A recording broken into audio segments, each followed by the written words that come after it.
Middle store আজকের গুরুত্বপূর্ণ খবর শোনার লাগিয়া খাসাড়ি ভাষা সংবাদ এই চ্যানেল আপনারা সবরে জানাই ধন্যবাদ। প্রিয় ভাইয়েরা, খাসাড়ি ভাষা সংবাদ এই চ্যানেলটা সাবস্ক্রাইব করে রাখবা, কারণ এই চ্যানেলে ইউটিউবে ওয়ার্নিং দিলাইছে এই ইসরায়েলের কিছু খবর তুলে ধরার কারণে। গতিকে আপনারা যদি বেশ করে সাবস্ক্রাইব করেন তাহলে এই ওয়ার্নিংটা ইউটিউবে উঠাইব। গতিকে আপনার কাছে রিকোয়েস্ট, আপনারা এই চ্যানেলটা সাবস্ক্রাইব করিয়া সঙ্গে থাকবা। তাহলে শুনিলক আজকের আন্তর্জাতিক গুরুত্বপূর্ণ খবর। ইসরায়েলের প্রধানমন্ত্রী বেঞ্জামিন নেতানিয়াহুয়ে সিরিয়ার প্রেসিডেন্ট বাশারুল আসাদের ধমকি দিছিলা যে এর পরে তোমার বাড়ি তোমার হুকুমত পাল্টাইমু এবং তোমার খাতরা আছে। যে সেইম ওলা বর্তমানে শুরু হয়ে গেছে। লেবানন যুদ্ধবিরতি হওয়া মাত্র সিরিয়ার মধ্যে বর্তমানে দুমাদুম লড়াই চলে। সিরিয়ার বিদ্রোহী দলে আলেপ্পো শহর দখল করিয়া এখন হালফ শহর দখল করে লইছেন। সবচাইতে আশ্চর্যের বিষয় হইল গিয়া যে 48 ঘন্টার ভিতরে সিরিয়ার বিদ্রোহী দলে আলেপ্পো শহর দখল করিয়া এখন হালফ শহর দখল করে লইছেন।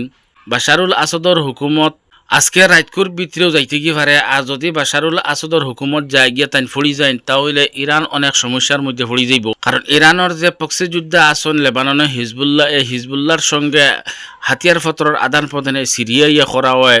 গতিকে যদি বাশারুল আসাদ হুকুমত ফড়ি যান তাহলে ইরান অনেক সমস্যার মধ্যে পড়ে যাইব।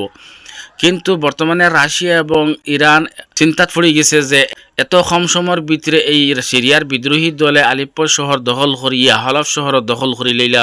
তার কারণটা কিন্তু তার পিছনে খেয়ে আছে।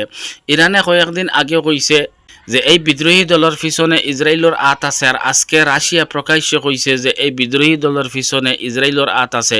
গতিকে রাশিয়া এবং ইরানে মিলিয়া চিন্তা করে দেখছেন যে ইসরায়েলের এই চালটা বন্ধ করতে হইব যে কোনো মুহূর্তে। গতিকে ইরানের প্রতিনিধি তুরস্কর যাত্রা রজব তৈয়ব এরদোগানের লগে মিলবার লাগিয়া এখন রাশিয়া এবং ইরানে চিন্তা করে দেখছেন রজব তৈয়ব এরদোগানের লগে মিলিয়া আলোচনার মাধ্যমে এটা শেষ করতেও লাগবো। কিন্তু রজব তৈয়ব এরদোগানে কয়েকবার চেষ্টা করছেন বাশারুল আসাদের লগে বুঝাফুড়া করিয়া এই সিরিয়ার সমস্যাটা সমাধান করবার লাগিয়া। কিন্তু বাশারুল আসাদে রজব তৈয়ব এরদোগানকে সুযোগ না দেওয়ার কারণে রজব তৈয়ব এরদোগান বাশারুল আসাদের উপরে নারাজ। কারণ বাশারুল আসাদরে খোয়া হয় খসায়। কারণ তাই অনেক সুন্নি মানুষ নিহত করছেন, হত্যা করছেন। বর্তমানে 50 লাখ সুন্নি মানুষ তুরস্কত আছেন, প্রাণ বাঁচাইবার লাগে তুরস্কত গিয়ে আশ্রয় লইছেন। কিন্তু রজব তৈয়ব এরদোগানে চাইছিলা বাশারুল আসাদের লগে বুঝাফুড়া করিয়া এটা সমাধান করতে এবং 50 লাখ সিরিয়ান নাগরিক যারা তুরস্কত আছেন এরারে দেশে ফিরাইয়া দেওয়ার লাগিয়া। কিন্তু বাশারুল আসাদে এই সুযোগ না দেওয়ায় রজব তৈয়ব এরদোগানে বাশারুল আসাদের লগ বাদ দিলেইছেন এবং বাশারুল আসাদের লগে তুরস্কর কোনো সম্পর্ক নাই। যার কারণে সিরিয়ার মধ্যে অনেক লড়াই বিলাই চলতে থাকে এবং সিরিয়ার অনেক সুন্নি নাগরিক আছেন যারা বাশারুল আসাদর প্রতি অনেক ভয় লইয়া আছেন। কিন্তু এরারে সিকিউরিটি দিয়া আছেন একমাত্র তুরস্কর আর্মিরা।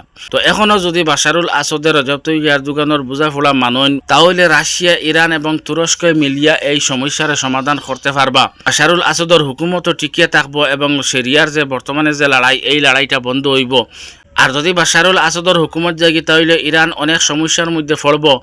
আর বিদ্রোহী দলে যেভাবে শহর দখল খতরা এইভাবে যদি দখল করতে থাকেন তাহলে রাশিয়াও এই সিরিয়ার মধ্যে টিকিয়ে থাকা, সামো টিকিয়ে থাকা অসম্ভব হইব। যার কারণে রাশিয়া এবং ইরানে চার যে তুরস্করে লইয়া এটা সমাধান করত।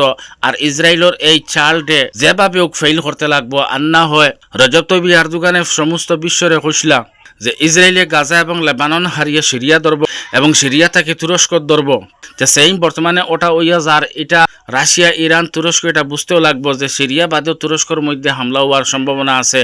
তে খুব আশা করা যায় যে রাশিয়া, ইরান, তুরস্ক মিলিয়া সিরিয়ার বর্তমান যে সমস্যা এই সমস্যার সমাধান করি লইবা।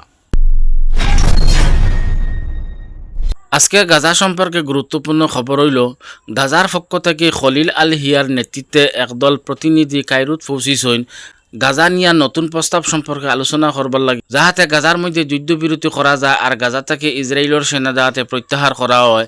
কারণ গাজার মানুষ বর্তমানে খাবা ফিয়ার কারণে এবং মেডিসিন অসুবিধার কারণে অনেক মানুষের মৃত্যুবরণ কতরা। এটা মানুষের কাছে মেডিসিন পৌঁছানি এবং খাবা ফিয়ার জিনিস পৌঁছানি খুব জরুরি। তো যদি যুদ্ধবিরতি হয়ে যায় তাহলে গাজার মানুষের কাছে সাহায্য পৌঁছানি যাইব, মেডিসিন পৌঁছানি যাইব। এর কারণে হামাসে চাইছেন যে যদি যুদ্ধবিরতি হয়ে যায় তাহলে খুব বেশি ভালো হইব। এখন দেখা যায় হামাস কিছু নরম হইছেন তারা যুদ্ধবিরতি চাইতরা একমাত্র গাজার মানুষের কারণে, কারণ ইসরায়েলে গাজার মধ্যে সাহায্যের গাড়ি পৌঁছিতে দেন না। আর মানুষে খাবাফিয়ার অসুবিধার কারণে, মেডিসিনের অসুবিধার কারণে মানুষের মৃত্যুবরণ কতরা মানুষ অনেক অসুবিধার মধ্যে আছেন। এর কারণে হামাসে এক প্রতিনিধি দল কায়রুত পাঠাইছেন যাহাতে যুদ্ধবিরতি নিয়ে নতুনভাবে একটা আলোচনা করা যায়। ইসরায়েলে আগে যেভাবে গাজার মধ্যে নিরীহ মানুষের হত্যা করছে, এখনও হত্যা করি যার আজ 422 নম্বর দিন চলের এখন পর্যন্ত গাজার মানুষের ইসরায়েলের সেনা বোমা বর্ষণ করিয়া হত্যা কতরা। বর্তমান 24 ঘন্টার ভিতরে ইসরায়েলের সেনা বোমা বর্ষণ করার কারণে 120 জন ফিলিস্তিনি শহীদ হয়েছেন। খানে ইউনুসও হামলা করার কারণে 19 জন শহীদ হয়েছেন এবং আলমাওয়াসির তাবুর মধ্যে বোমা বর্ষণ করার কারণে 2 জন শিশু শহীদ হয়েছেন। এইভাবে বর্তমান 24 ঘন্টার ভিতরে ইসরায়েলের সেনায় বিভিন্ন জায়গাত বোমা বর্ষণ করছেন। এই বোমা বর্ষণও 120 জন নিহত হয়েছেন এবং শতাধিক গুরুতর আহত হয়েছেন। আজকের গুরুত্বপূর্ণ খবর হইল, আজকে হঠাৎ করে ইসরায়েলের জেরুজালেমে বহুত বড় হামলা হয়েছে। এই হামলাত ইসরায়েলের নাগরিক 4 জন গুরুতর আহত হয়েছেন। আল আরাবিয়া আর আল হাদাত সাংবাদিকর মাধ্যমে জানা গেছে যে ক্ষেপণাস্ত্রের এক টুকরা জেরুজালেমের এক অঞ্চল ফলার কারণে আগুন দেখা গেছে এবং লগে লগে সাইরং বাজিয়া উঠছে। আর ইসরায়েলের সেনাবাহিনী কইতরা এই ক্ষেপণাস্ত্রটা আইছে ইয়েমেন থাকিও, তাই ইয়েমেনের হুতিয়ে ফাটাইছেন জেরুজালেমে হামলা করবার লাগিয়া। তবে আমরা এই ক্ষেপণাস্ত্রটা আকাশ ধ্বংস করে লইছি। আর ক্ষেপণাস্ত্রের এক টুকরা এক অঞ্চল ফলার কারণে আগুন লাগছে এবং ইসরায়েলের নাগরিক 4 জন গুরুতর আহত হয়েছে। এবং ইয়েমেনের হুতির পক্ষ থেকে ঘোষণা দেওয়া হয়েছে যে এই হামলাটা আমরাও করছি। আর এর আগেও যে হামলা হয়েছে ইসরায়েল লেবানন যুদ্ধবিরতির পরে এই হামলাও হুতিয়ে করছেন, কিন্তু হুতির পক্ষ থেকে কোয়া হয়েছে আমরা হামলা করতে থাকবো, আরও ভয়ঙ্কর হামলা করবো যত সময় গাজার মধ্যে ইসরায়েলের সেনায় হামলা বন্ধ করবো না এবং গাজার মধ্যে যুদ্ধবিরতি হইব না ততক্ষণ পর্যন্ত আমরা হামলা চালু থাকবো। আজকে পশ্চিম গাজাত জেনিন থেকে দক্ষিণ পূর্ব সাইডে ইসরায়েলের সেনায় ড্রোন দিয়ে বোমা হামলা করছেন। এই হামলাত একটা গাড়ি ধ্বংস হয়েছে এবং গাড়ির চালক নিহত হয়েছেন।